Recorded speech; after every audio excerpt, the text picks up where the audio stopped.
Hello mga kainday! Another day, another vlog po tayo. Ayan, magluluto lang tayo dyan ng ating ulam na sinampalukang chicken.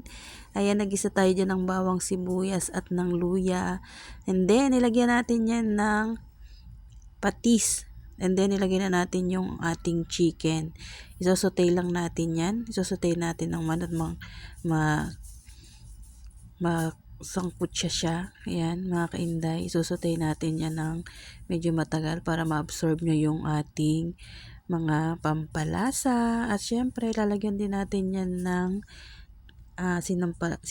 sampalok. Yan.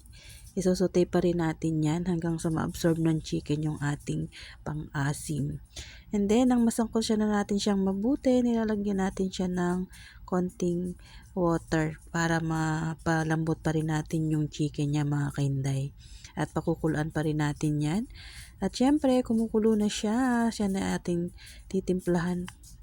Titikman natin kung okay na yung kanyang asim at ang kanyang mga pampalasa. At syempre, nilagyan ko siya ng sili, mga kainday, para medyo may anghang. And then, ang nilagay natin dyan ay pechay kasi wala tayong mabiling mustasa, mga kainday. Kaya, pagtiisan muna natin ang pechay. Ayun na guys, ang ating ulam, sinampalukang chicken. Solve na tayo dyan. Busolve na tayo dyan, mga kainday. At nakakaraos ng thank you for watching. Maraming salamat sa suporta. Yan na po ang ating ulam. It's so yummy. Kain po tayo. Yan na po ang ating ulam. At solve na tayo dyan. Ayan, kumukulo na siya dyan, mga kainday. Yan na po. Bye-bye!